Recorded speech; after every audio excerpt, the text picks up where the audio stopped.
नमस्कार मंडळी. तुम्हाला सुद्धा तुमचा पैसा मॅनेज करणं कठीण जाते का? तर काळजी करू नका, कारण हा प्रॉब्लेम फक्त तुमच्या एकट्याचाच नाही आहे. तर असे बरेचसे मिडल क्लास आहे, यंगस्टर आहे, ज्यांना नवीन जॉब लागलेला आहे, त्यांना त्यांचं फायनान्शियल फ्युचर सिक्युअर करायचं आहे किंवा न्यूली मॅरिड कपल आहे, ते सुद्धा हा प्रॉब्लेम फेस करतात.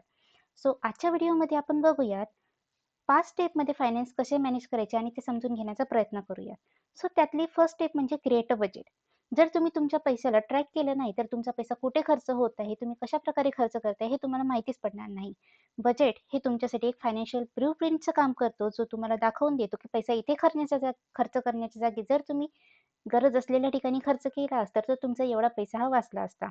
सो त्यासाठी आपल्याकडे एक पॉप्युलर मेथड आहे आणि ती म्हणजे 50, 30 आणि 20%. तर तुमच्या इन्कममधले 50% हे तुम्ही गरज असलेल्या ठिकाणी म्हणजे housing, rent, grocery, utilities etcetera यासाठी तुम्ही यूज करायचा. त्यानंतर 30% हे एंटरटेनमेंट, मूव्ही, शॉपिंग किंवा तुम्हाला बाहेर खाण्यापिण्याकरता जायचं असेल, तर तुम्ही या 30% मधले फंड यूज करायचा. त्यानंतर लास्ट 20% हे तुम्ही सेव्हिंग आणि इन्व्हेस्टमेंटसाठी यूज केले पाहिजे. तर बजेट मेंटेन करणे एवढं काही कठीण नाही आहे. आजकाल तुम्हाला बजेट मेंटेन करण्यासाठी बरेचसे ॲप्लिकेशन सुद्धा अवेलेबल आहेत किंवा तुम्ही साधी स्प्रेडशीट किंवा एक्सेल शीट सुद्धा मेंटेन करू शकता. तुमच्या इन्कम आणि एक्सपेन्सेसला ट्रॅक करणं हेच तुमच्या फायनान्शियल फ्रीडमसाठी असलेलं पहिलं पाऊल ठरू शकतं. सो इथे प्रो टिप्स तुम्हाला अशी आहे, की गरज नसलेला एक्स्ट्रा खर्च जर तुम्हाला थांबवायचा असेल, तर दर महिन्याच्या शेवटी एकदा तुम्ही तुमचा बजेट हा नक्की चेक करा. त्यानंतर सेकंड स्टेप आपली build and emergency fund. Imagine करा तुमचा जॉब सुटला आहे, मेडिकल इमर्जन्सी आहे आणि तुमच्याकडे कुठलीही सेव्हिंग नाही. तर हे सिच्युएशन एक भीतीदायक आहे किंवा घाबरण्यासारखी आहे. कारण लाईफ इज अनप्रिडिक्टेबल, आयुष्याचा काहीही भरोसा नाही आहे. जॉब सुटला किंवा मेडिकल इमर्जन्सी आली, तर अशा वेळी तुमच्याकडे एक नेट सेव्हिंग असणं गरजेचं आहे. कारण जर नेट सेव्हिंग असली, तर तुम्हाला फायनान्शियल स्ट्रेस हा येणार नाही. सो ॲट लीस्ट 3 ते 6 महिने तुमचा महिन्याचा खर्च भागवू शकेल, एवढी तुमच्याकडे नेट सेव्हिंग असली पाहिजे. किंवा हा फंड तुम्ही एक वेगळ्या ठिकाणी ठेवायला हवं. तर हा फंड आपण कुठे ठेवायचा? तर हाय यील्ड असलेल्या सेव्हिंग अकाउंटमध्ये, जेणेकरून तुम्हाला इंटरेस्ट सुद्धा इथे मिळत राहतो आणि पैसा तुम्ही इझिली ॲक्सेस सुद्धा करू शकता. सेकंड ऑप्शन आहे आपल्याकडे लिक्विड म्युच्युअल फंड. येथे तुम्हाला रिटर्न सुद्धा चांगला मिळतो आणि तुम्ही इझिली फंड विथड्रॉ सुद्धा करू शकता. त्यानंतर गोल्डन रूल इथे असा आहे, की जो पैसा तुम्ही इमर्जन्सी फंड म्हणून काढून ठेवलेला आहे, तो इमर्जन्सीच्या वेळीच यूज केला गेला पाहिजे. नाहीतर तुम्हाला व्हॅकेशनला जायचं आहे किंवा शॉपिंगला जायचं आहे आणि तो तुम्हाला फंड दिसत आहे, तर तो तुम्ही तिथे यूज करणार. असे करून इथे चालणार नाही. त्यानंतर थर्ड स्टेप आपली रिड्यूस अँड मॅनेज डेट. कर्ज एकतर तुमचं फायनान्शियल फ्युचर बनवतं किंवा बिघडवतं. बट की पॉइंट इज तुम्हाला माहिती असलं पाहिजे स्मार्टली तुमचं डेट हे तुम्ही कसं मॅनेज करायचं. प्रत्येक कर्ज घेणं हे चुकीचं नसतं किंवा प्रत्येक डेट हे बॅड असतं असं नाही. जसं की होम लोन झालं, एज्युकेशन लोन झालं, हे गुड डेप्ट आहे. पण जिथे तुमचा हाय इंटरेस्ट जातो, क्रेडिट कार्ड झालं, पर्सनल लोन झालं, हे एक बॅड डेट ठरू शकतात. आता असलेले डेट पे करायसाठी आपल्याकडे कोणता मेथड आहे?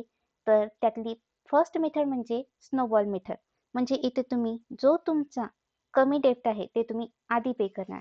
त्यामुळे तुम्ही इथे एक चांगली मोमेंटम तुमचा इथे बिल्ड होऊ शकतो. कारण आधी जर तुम्ही कमी डेट असलेले जर कमी अमाउंट असलेलं जर डेट पे केलं, तर त्यानंतर तुम्ही जास्त अमाउंट असलेल्या डेटकडे फोकस कराल. इथे तुमचा एक मोमेंटम बिल्ड होतो आणि तुम्हाला मोटिवेशन सुद्धा मिळतं.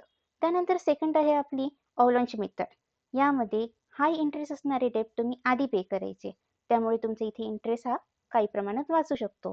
तर या 2 पैकी तुमच्या पर्सनॅलिटीला कोणती मेथड सूट होते, ते बघायची आणि त्यावरच टिकून राहायचं. त्यानंतर आपली फोर्थ स्टेप आहे इन्व्हेस्ट फॉर द फ्युचर. ज्या प्रकारे सेव्हिंग करणं हे चांगलं आहे, पण जेव्हा तुम्ही इन्व्हेस्टमेंट करता, म्हणजे सेव्हिंग हा तुमचा पैसा तर वाचवतेच, पण तुम्ही इन्व्हेस्टमेंट जेव्हा करत असता, तेव्हा इन्व्हेस्टमेंट ही तुमची वेल्थ बिल्ड करून देते. इन्व्हेस्टिंग हा एक असा ऑप्शन आहे, ज्यामुळे तुम्ही लाँग टर्ममध्ये तुमची चांगली वेल्थ क्रिएट करू शकता. Thanks to compounding. कारण इथे लाँग टर्ममध्ये तुम्हाला कंपाउंडिंगचा फायदा मिळतो. तर इन्व्हेस्टमेंट कुठे करायची? म्युच्युअल फंडमध्ये. जर तुम्ही बिगिनर आहात, तुम्हाला इन्व्हेस्टमेंट सुरू करायची आहे, तर तुम्ही म्युच्युअल फंडमध्ये इन्व्हेस्टमेंट करू शकता. इथे तुम्ही एस-आय-पी पण करू शकता आणि लंप सम पण करू शकता. कारण इथे ओव्हर अ लाँग टाईम पिरियडमध्ये रिटर्न सुद्धा चांगला मिळतो आणि इथे रिस्क कमी असते. त्यानंतर आहे इंडेक्स फंड. याची कॉस्ट कमी असते आणि लाँग टर्ममध्ये इथे तुम्हाला चांगला रिटर्न पण मिळतो.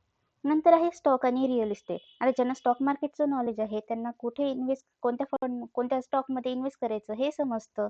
तर त्यांनी स्टॉकमध्ये इन्व्हेस्ट केलेलं चालेल, कारण त्यांना इथे हाय रिटर्न मिळणार. त्यासोबत जर रिअल इस्टेटमध्ये जर इन्व्हेस्टमेंट केली तर लाँग टर्ममध्ये वेल बिल्ड करायला ते तुमची मदत करतं.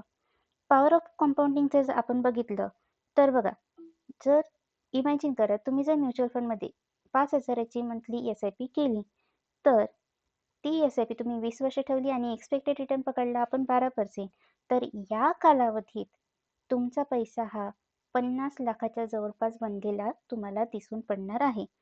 इथे एक गोष्ट लक्षात ठेवायची अशी, की लहान असो वा मोठी तुमची कितीही इन्व्हेस्टमेंट असेल, पण ती इन्व्हेस्टमेंट तुमची रेग्युलर असली पाहिजे. एकदा का तुमची इन्व्हेस्टमेंट ही रेग्युलर असली, तरच तुम्हाला ती चांगली रिटर्न मिळवून देऊ शकणार आहे. फिफ्थ स्टेज आहे आपली स्मार्ट स्पेंडिंग हॅबिट. कधी कधी आपण काहीही विचार न करता पैसे खर्च करत असतो. पुढे आपल्याला त्याची सवय लागते. पण ही सवय कशी थांबवायला हवी? जेव्हा आपण शॉपिंग करायला जातो, तेव्हा आपण आधी लिस्ट बनवायची. म्हणजे ज्या लिस्टमध्ये आपण आयटम दिलेले आहे, तेच आपण बाईंग करणार आणि त्यामुळे आपली इम्पल्सिव्ह बाईंग होणार नाही. त्यासाठी ऑलवेज यूज 24 आवर रूल. म्हणजे कोणतीही गरज नसलेली वस्तू घेण्याआधी 1 दिवस वेट करा. बरेचदा असं असतं, की आपण शॉपिंग ॲप स्क्रोल करत असतो. आपल्याला काही वस्तू दिसतात आणि ती आपण कार्टमध्ये ॲड करून लगेच बाईंग सुद्धा करून टाकतो. असं न करता ती वस्तू कार्टमध्येच ॲड ठेवा आणि 1 दिवस वेट करा. त्यानंतर तुमच्या लक्षात येईल, की या वस्तूची तुम्हाला सध्याच गरज नाही आहे. सो तुम्ही ती लगेच बाईंग करणार नाही. इथे तुमचा पैसा हा सेव्ह होतो. त्यानंतर आहे ट्रॅक युअर एक्सपेन्सेस. तुम्ही जर तुमचा खर्च केला, तर तुमच्या लक्षात येईल, की तुमचा एक्सपेन्स करण्याचा, तुमच्या स्पेंडिंगचा पॅटर्न काय आहे आणि एकदा जर तुमचा खर्च करण्याचा पॅटर्न तुमच्या लक्षात आला, तर तो कसा थांबवता येईल याचं सोल्युशन सुद्धा तुम्हालाच मिळणार आहे.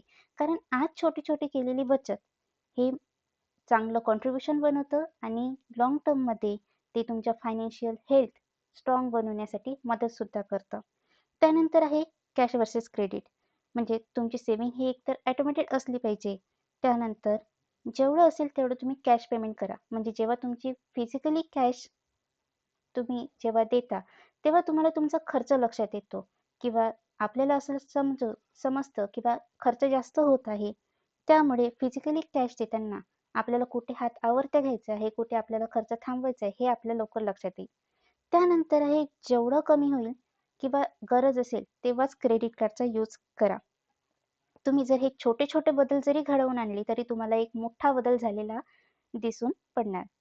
शेवटी बघूयात आपण काही बोनस टिप.